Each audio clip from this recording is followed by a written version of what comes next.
Hello function lovers, welcome back to my channel. तो आज इस फैन फिक्शन का भी लास्ट पार्ट आप लोगों के साथ शेयर करने वाली हूँ। चैनल पे न्यू हो तो प्लीज़ चैनल को सब्सक्राइब कर लेना और अगर चाहो तो मुझे इंस्टाग्राम पे भी फॉलो कर सकते हो। अब ज़्यादा बातें नहीं करते हैं और आज का ये लास्ट पार्ट शुरू करते हैं। पार्ट 7 में हमने देखा था वांग जी की तीसरी हीट भी ख़त्म हो चुकी थी और जिसके 5वें दिन उसे बहुत ज़्यादा पेन हो रहा था। उसे इतना ज़्यादा पेन हो रहा था कि वो बेहोश हो गया था। वुयिंग उसको देखकर बहुत घबराने लगता है। वो बार बार वांग जी को हिलाते हुए कहता है, लंजा तुम्हें क्या हो रहा है? पर वांग जी दर्द में था। वुयिंग की बातों पर उसका कोई ध्यान नहीं था। जब वांग जी ने वुयिंग को बताया था कि उसे पेन होगा, वुयिंग को लगा था कि शायद कुछ क्रैम्प्स होंगे, पर उसने वांग जी की ऐसी हालत कभी नहीं देखी थी, तब भी नहीं जब शन्यू केव में उसे चोट लगी थी।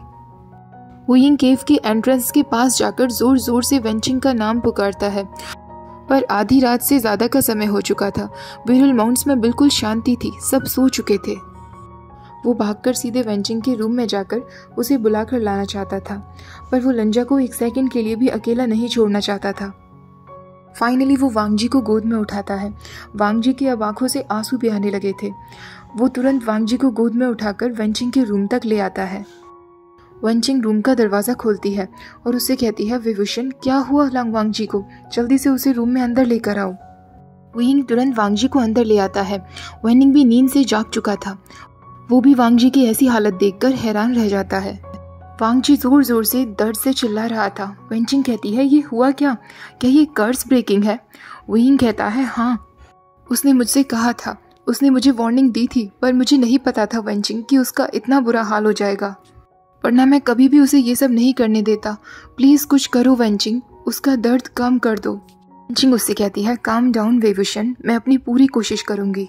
वो वांग जी को चेक करते हुए कहती है, उसकी बॉडी चेंज हो रही है, ये एक पेनफुल प्रोसेस है वेवुशन, पर सब कुछ नॉर्मल हो रहा है जैसा कि होना चाहिए। वुयिंग वांग जी को देखते हुए कहता है, हाँ, इस बारे में उसने मुझे वार्न किया था, पर ये पूरी रात तक चलने वाला है वेंचिंग, वो दर्द में है, प्लीज़ कुछ करो जिससे उसका ये दर्द कम हो जाए। वेंचिंग कहती है, मुझे माफ़ कर दो वेवुशन, पर उनका दर्द तो कम नहीं किया जा सकता, लेकिन मैं उन्हें नॉकआउट कर दूंगी जिससे उन्हें कुछ भी फील नहीं होगा। वुयिंग कहता है, हाँ प्लीज़ वही कर दो। वेंचिंग अपनी कुछ हर्ब्स निकालकर वांग जी को सुंघा देती है, जिससे वो वहीं बेहोश हो जाता है। पूरी रात भर वुयिंग वांग जी के पास उसका हाथ पकड़े हुए बैठा रहा था। वांग जी वेंचिंग के बेड पर लेटा हुआ था।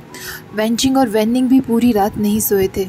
वो बस वुयिंग को इसी तरह साइलेंस में देख रहे थे और वुयिंग वांग जी के बालों को बार बार सहला रहा था, तो कभी कभी उसके ब्लैंकेट को एडजस्ट कर रहा था।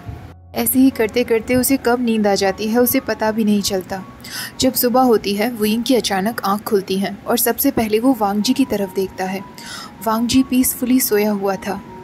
वहीं पास में जहाँ वेनिंग बैठा हुआ था, वो वुयिंग से कहता है, मुझे माफ़ कर दो मास्टर वे, मैंने आपको इसलिए नहीं उठाया क्योंकि आप पूरी रात भर सोए नहीं थे। वुयिंग कहता है, कोई बात नहीं वेनिंग, और वो वांग जी के ब्लैंकेट को फिर से एडजस्ट करने लगता है। वेंचिंग भी नींद से जाग जाती है। उसके बाद वो तीनों वांग जी से आ रही अल्फा सेंट को महसूस कर सकते थे। कर्ज सच में टूट चुका था। वांग जी सच में अल्फा बन चुका था। वुयिंग वांग जी को कस के गले लगा लेता है। वांग जी धीरे धीरे अपनी आंखें खोलता है और वुयिंग की तरफ देखने लगता है। वो काफ़ी कंफ्यूज्ड दिख रहा था। वुयिंग उससे कहता है, लंजा। वांग जी कहता है, वुयिंग हम दोनों यहाँ क्या कर रहे हैं? वुयिंग तुरंत पानी का ग्लास उठाता है और वांग जी को पीने के लिए कहता है। वांग जी पानी पीने लगता है। तभी वेंचिंग कहती है, लास्ट नाइट तुम इतने ज़्यादा पेन में थे कि वो तुम्हें यहाँ लेकर आया। मेरे पास कोई और तरीका नहीं था, मुझे तुम्हें नॉकआउट करना पड़ा। वांग जी अपनी बॉडी की तरफ देखने लगता है। तभी वुयिंग कहता है, कंग्रेचुलेशन सांगुनजुन, कर्ज सच में टूट चुका है। वांग जी स्माइल करते हुए कहता है, सिर्फ तुम्हारी वजह से वुयिंग। वुयिंग भी फोर्स्ड स्माइल देता है और मन में सोचने लगता है, मेरी वजह से लंजा अब क्योर हो चुका है, मेरी वजह से अब वो फिर से अपने घर जा सकता है, मेरी ही वजह से वो मुझे छोड़कर जाने वाला है। ये सब सोचकर वुयिंग वांग जी से कहता है, तुम फाइनली अब अपने घर जा पाओगे लंजा। वांग जी स्माइल करना तुरंत बंद कर देता है और सिर्फ कहता है। वुयिंग उसके पास बैठ जाता है और उससे कहता है, तुम्हें कहीं हर्ट तो नहीं हो रहा ना? वांग जी सिर्फ एक बार नामे सिर हिला देता है। वुयिंग अब उससे कहता है, गुड लंजा, जाने से पहले सबसे गुड बाय ज़रूर कहना। आफ्टरनून तक वुयिंग जब अपनी केव में वापस आता है तो वो देखता है वांग जी ऑलरेडी अपना सारा सामान पैक कर चुका था। वो बेड पर बैठा हुआ था अपने लैंड रोब्स में। उसके एक हाथ में बेचन थी, वो जाने के लिए तैयार था। वुयिंग का दिल ये सब देखकर टूट रहा था, पर फिर भी वो वांग जी से कहता है, क्या तुम गुड बाय कहने के लिए तैयार हो लंजा? वांग जी हाँ में सिर हिला देता है और उठकर उसके पास आता है। वो दोनों एक दूसरे की तरफ देखते हैं। वुयिंग अपने हाथों को कंट्रोल करता है क्योंकि वो वांग जी के जाने से पहले कुछ भी स्टूपिड नहीं करना चाहता था। वो उस वक्त वांग जी से रिक्वेस्ट करना चाहता था, उसके सामने रोना चाहता था, उसे जाने से रोकना चाहता था और ज़िंदगी भर साथ रहने का वादा लेना चाहता था। पर ये सब वो किसके बदले में कर पाता? उसके पास तो कुछ था भी नहीं जो वो लंजा को दे सकता। वो अपने सारे पेन को दिल में दबाए वहीं खड़ा रहता है। तभी वांग जी उससे कहता है, मैं विज़िट करने के लिए आता रहूँगा। वुयिंग वीकली स्माइल देते हुए कहता है, मैं तुम्हारा इंतज़ार करूँगा। वांग जी के फेस पर एक अनरीडेबल एक्सप्रेशंस थे। वो वुयिंग से कहता है, गुड बाय वुयिंग। वुयिंग भी उसकी तरफ बिना देखे ही कह देता है, गुड बाय लंजा। वांग जी मुड़कर जाने लगता है और वुयिंग बस उसकी तरफ देखे ही जा रहा था। वांग जी अचानक एंट्रेंस डोर पर जाकर रुक जाता है और उसकी तरफ मुड़कर देखता है। उन दोनों की आंखें एक बार फिर मिलती हैं और वुयिंग को रियलाइज़ होता है कि वो ये नहीं कर सकता। वो लंजा को यहाँ से नहीं जाने दे सकता।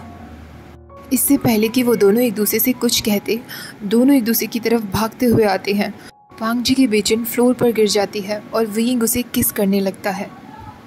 उन दोनों की टंग्स एक दूसरे को फोर्सफुली स्लाइड कर रही थी। वुयिंग को अब पूरी तरीके से रियलाइज़ हो चुका था कि वो लंजा को यहाँ से नहीं जाने देगा। वो अपनी फ्लूट को भी साइड में फेंक देता है और वांग जी की बेल्ट को खोलने लगता है। वांग जी भी बिल्कुल ऐसा ही करता है। वो वांग जी के रोप्स को खोल देता है और अपने हाथ उसकी चेस्ट पर ले जाता है। वो उसे टाइटली पकड़ लेता है, उसकी लिप्स पर बाइट करने लगता है, उसे बेड तक ले जाता है और मन में सोचने लगता है, लंजा सिर्फ मेरा है, सिर्फ मेरा, उसे इस तरह और कोई कभी नहीं छू सकता। वांग जी ने भी वुयिंग के रोप्स को खोलना शुरू कर दिया था जो उसके शोल्डर्स तक आ चुके थे। वुयिंग अपने हाथ वांग जी की बेयर चेस्ट पर हर जगह फहरा रहा था। वांग जी ने अपनी आर्म्स को वुयिंग की आर्म्स में रैप कर लिया था और उसे अपने और भी नज़दीक खींचे जा रहा था। उनके लेग्स भी एक दूसरे में टैंगल्ड थे। वो एक दूसरे को वायलेंटली किस कर रहे थे। वुयिंग को बिल्कुल ऐसा फील हो रहा था जैसे वो पागल ही हो जाएगा। वो वांग जी के पैंट्स को भी फोर्सफुली निकाल देता है। वांग जी अब डेस्परेटली उससे कहता है, वुयिंग प्लीज़, मैं अब और इंतज़ार नहीं करना चाहता। वुयिंग कहता है, नहीं लंजा, मेरे पास ऑयल नहीं है। वांग जी उसे अपनी तरफ खींचता है और उसे किस करते हुए कहता है, कोई ज़रूरत नहीं है। वो अपने लेग्स को वुयिंग की वेस्ट में रैप कर लेता है। वुयिंग भी उसे किस करता है, उसकी स्वॉलन लिप्स को सक करते हुए कहता है, तुम्हें दर्द होगा लंजा, तुम्हें हर्ट होगा। वांग जी उससे कहता है, वुयिंग प्लीज़, मैं रिक्वेस्ट कर रहा हूँ। उसके बाद वुयिंग बिल्कुल वैसा ही करता है जैसा वांग जी चाहता था। वांग जी दर्द से चिल्लाने लगता है पर उसने वुयिंग को नहीं छोड़ा था। वुयिंग उसके चीक से आंसू पोंछता है क्योंकि दर्द की वजह से उसे आंसू बहने लगे थे। वुयिंग रुकने के लिए कहता है पर वांग जी उससे कहता है, प्लीज़ फास्ट वुयिंग। वुयिंग उसके चीक्स को किस कर लेता है और उससे कहता है, अगर मैंने ऐसा किया तो लंजा, तुम्हारी बहुत बुरी हालत हो जाएगी। वांग जी भी उससे कहता है, मैं और कुछ नहीं सुनना चाहता वुयिंग, मैं सिर्फ तुम्हें चाहता हूँ आज। वुयिंग को पता था कि अब उसे क्या करना है। वो दोनों इतना ज़्यादा एक दूसरे में खो गए थे कि वुयिंग वांग जी के सैंड से पूरी तरीके से कवर्ड था। वो दोनों दो जिस्म लेकिन एक जान बन चुके थे। वांग जी अब वुयिंग से कहता है, वुयिंग प्लीज़ मुझे माफ़ करो। वुयिंग उससे कहता है, मुझे टेम्प्ट मत करो लंजा, इस वक्त तो बिल्कुल नहीं। वांग जी फिर उससे कहता है, मार्क मी वुयिंग, मैं खुद चाहता हूँ। वुयिंग अब अपना सारा कंट्रोल खो चुका था। वो वांग जी की नेक के पास जाकर बहुत ज़ोर से एक हार्ड बाइट कर लेता है। आखिरकार वुयिंग वांग जी को मार्क कर चुका था। अब वांग जी उसका हो चुका था। उसे बाइट कर लेने के बाद उसके ब्लड को लिक करते हुए वुयिंग कहता है, तुम सिर्फ मेरे हो लंजा, सिर्फ मेरे। वांग जी भी उसे किस करते हुए कहता है, हाँ वुयिंग, मैं बस तुम्हारा हूँ। दोनों उस हॉट सेशन के बाद बहुत ज़्यादा थक चुके थे और वो इसी तरह एक दूसरे को हक किए हुए सो जाते हैं। पहले वांग जी की नींद खुलती है। वो उठकर वुयिंग के बालों में अपने हाथ फहराता रहता है। वेनिंग ने वांग जी को बताया था कि वुयिंग पूरी रात भर नहीं सोया था और वांग जी के पास ही बैठा रहा था। शायद यही रीज़न था जो उनकी मीटिंग के बाद वुयिंग तुरंत सो गया था। अब वो दोनों मेट्स बन चुके थे। ये सोच सोच कर ही वांग जी को बहुत अच्छा लग रहा था और वो अपने मार्क बाइट को बार बार टच कर रहा था। वुयिंग अभी भी फुली नेकेड उसके ऊपर सोया हुआ था। वांग जी को एक सेकंड के लिए विश्वास ही नहीं हो रहा था कि कैसे अचानक से ये दिन उसकी ज़िंदगी के मोस्ट इम्पॉर्टेंट डेज बन गए। इतना खुश वो कभी भी नहीं था जितना वो आज फील कर रहा था। जैसे ही वुयिंग की आंखें खुलती हैं वो एकदम से शॉक्ड रह जाता है। वो वांग जी की तरफ देखता है और उसकी नज़र वांग जी के नेक पर बाइट मार्क पड़ जाती है जो उसने ही दिया था। वो हॉरिफाइड दिखने लगता है। वो वांग जी से कहता है, ये मैंने क्या कर दिया लंजा? वांग जी उससे कहता है, क्या हुआ वुयिंग? वुयिंग उससे कहता है, तुम बिल्कुल भी चिंता मत करो लंजा, हम ये सब फिक्स कर देंगे, हम अभी भी ये सब फिक्स कर सकते हैं। वांग जी उससे कहता है, क्या फिक्स करना है वुयिंग? वुयिंग कहता है, तुम अपने अंकल से कह देना कि तुम्हारा अल्फा मर चुका है। तुम्हारे अंकल को नहीं पता ना कि तुम मुझसे मिलने आए थे। वांग जी इस बात पर कहता है, क्या बातें कर रहे हो वुयिंग? वुयिंग के एक्सप्रेशन सडनली चेंज हो जाते हैं। उसे बहुत ज़्यादा गिल्टी फील हो रहा था। वो वांग जी से कहता है, तुम अब एक अल्फा हो लंजा। तुम उन लोगों को जाकर ये तो नहीं कह सकते कि मैंने तुम्हें मार्क कर लिया है। वो तुम्हें क्लाउड रेसेस से बाहर कर देंगे। वांग जी उसका हाथ पकड़ते हुए कहता है, ऐसा कुछ नहीं होगा वुयिंग, और अगर ऐसा कुछ होता भी है तो मुझे फ़र्क नहीं पड़ता, मैं यहाँ रहूँगा तुम्हारे साथ। वुयिंग उससे कहता है, तुम यहाँ नहीं रह सकते लंजा, तुम ये क्या बातें कर रहे हो? वांग जी तुरंत खड़ा हो जाता है। उसका दिल अब घबरा रहा था। वो गहरी सांस लेते हुए कहता है, हम दोनों अब मेटेड है वुयिंग। वुयिंग उससे कहता है, लंजा मैं जानता हूँ, पर मैं तुम्हें ये सब नहीं करने दे सकता। वांग जी कहता है, पर ये सब हो चुका है वुयिंग। वो उसकी वेस्ट में अपने हैंड्स रैप करता है और उसे अपनी तरफ खींचते हुए कहता है, हम ऑलरेडी अब मेट्स हैं। वुयिंग कहता है, हाँ हम होंगे मेट्स, पर मैं नहीं चाहता कि तुम अपनी लाइफ गिव अप कर दो यहाँ मेरे साथ रहने के लिए लंजा। यहाँ है ही क्या? वांग जी उससे कहता है, मैं तुम्हारे साथ रहना चाहता हूँ। वुयिंग कहता है, तुम नहीं रह सकते, तुम नहीं रह सकते, तुम मेरे लिए अपना सब कुछ नहीं छोड़ सकते लंजा। क्या तुम भूल गए हो कि मैं ब्यूरल माउंट्स में रहता हूँ? मेरे पास मनी नहीं है। हम दोनों नहीं जानते कि फ्यूचर में हम कैसे सरवाइव करेंगे। ब्यूरल माउंट्स की विंटर कितनी खतरनाक होती हैं, जिनमें सरवाइव करना हमारे लिए बहुत मुश्किल हो जाता है। मैं तुम्हें ऐसे कैसे रहने दे सकता हूँ? यहाँ तुम्हारे लिए कोई लाइफ नहीं है होंगुंजुन। पर वांग जी उसे टाइटली हग कर लेता है और उससे कहता है वुयिंग, जब तक तुम यहाँ मेरे साथ हो मेरे लिए यही लाइफ है। वुयिंग वांग जी को हक तो कर लेता है पर उससे कहता है, लंजा प्लीज़ मेरी बात समझो। वांग जी उससे कहता है, मैं तुम्हें छोड़कर कहीं नहीं जाऊँगा। वुयिंग उससे कहता है, लंजा तुम ट्विन जेड हो, तुम होंगुंजुन हो, तुम हमारी जनरेशन के बेस्ट कल्टिवेटर हो। वापस क्लाउड रेसेस चले जाओ, वहाँ तुम्हारा एक अच्छा फ्यूचर होगा। वांग जी फिर नामे से हिलाते हुए कहता है, वुयिंग के बिना मैं कहीं नहीं जाऊँगा। वुयिंग अब फ्रस्ट्रेटेड होते हुए कहता है, क्या तुम नहीं समझ रहे हो मैं तुमसे क्या कह रहा हूँ लंजा? प्लीज़ यहाँ से चले जाओ। वुयिंग अब रोने लगता है और वांग जी को गले लगाते हुए कहता है, get lost लंजा, please get lost. पर वांग जी उसकी बैक को रब करने लगता है और उससे कहता है, प्लीज़ वुयिंग कुछ मत कहो, मैं तुम्हें छोड़कर नहीं जाऊँगा, मैं कहीं नहीं जाऊँगा, मेरा घर यही है तुम्हारे साथ। वुयिंग अब और भी ज़ोर ज़ोर से रोने लगता है और वांग जी से कहता है, तुम्हें फ्यूचर में इस बात का रिग्रेट होगा लंजा। पर वांग जी ना में सिर हिलाते हुए कहता है, मुझे बस इस बात का रिग्रेट है कि मैं यहाँ जल्दी क्यों नहीं आया। वुयिंग अब वांग जी से कहता है, पक्का लंजा तुम मुझे कहीं छोड़कर नहीं जाओगे ना? अगर तुम जाओगे भी तो याद रखना मैं अब तुम्हें कहीं नहीं जाने दूंगा, मैं तुम्हें ऑलरेडी मौका दे चुका हूँ।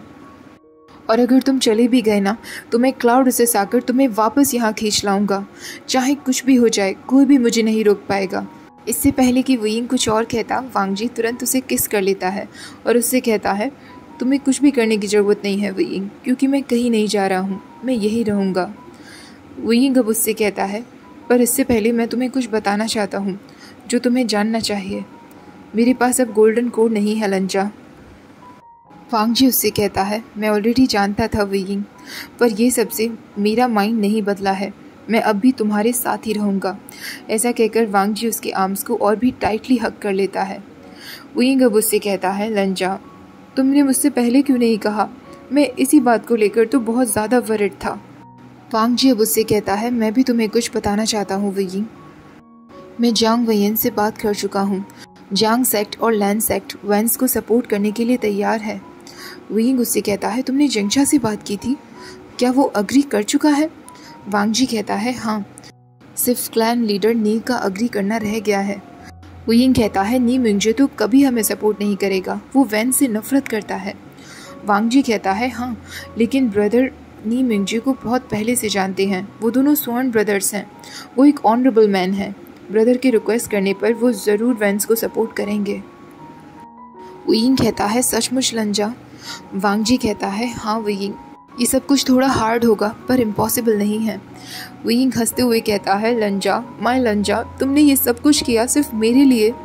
क्या तुम्हें कोई क्लू भी है मैं तुमसे कितना ज़्यादा प्यार करता हूँ? वो सॉफ्टली स्माइल करते हुए कहता है, शायद मैं हमेशा से तुमसे प्यार करता था लंजा, बस मुझे समझने में थोड़ा सा टाइम लग गया। वांग जी भी तुरंत उसे रिप्लाई करते हुए कहता है, मैंने भी हमेशा तुमसे प्यार किया है वयिंग। वयिंग अब उससे कहता है, केयरफुल हंगुंजन, अगर तुम इसी तरीके की बातें करते रहे तो मैं तुम्हें ज़िंदगी भर कभी गुसु वापस नहीं लौटने दूंगा। वांग जी भी स्माइल करते हुए कहता है, गुड वयिंग, मैं भी यही चाहता हूँ। वयिंग अब उससे कहता है, तुम्हें मुझसे अब शादी करनी होगी लंजा। वांग जी भी कहता है, शायद मेरे पास अब कोई चॉइस भी नहीं है। वयिंग हंसने लगता है और वो दोनों एक दूसरे को किस करते हैं और यहीं पर हमारा ये फैन फिक्शन भी ख़त्म हो जाता है। अब वैंस को सेव करने के वांग जी के प्लान का क्या हुआ ये तो नहीं पता चला, पर सब कुछ पॉजिटिव ही रहा होगा क्योंकि अब वांग जी और वयिंग साथ साथ जो हैं। कैसा लगा आप लोगों को ये फैन फिक्शन? कमेंट्स में मुझे ज़रूर बताइएगा। वीडियो अच्छी लगी हो तो प्लीज़ वीडियो को लाइक, शेयर, चैनल को सब्सक्राइब करना मत भूलिएगा। Thank you for watching. Bye bye.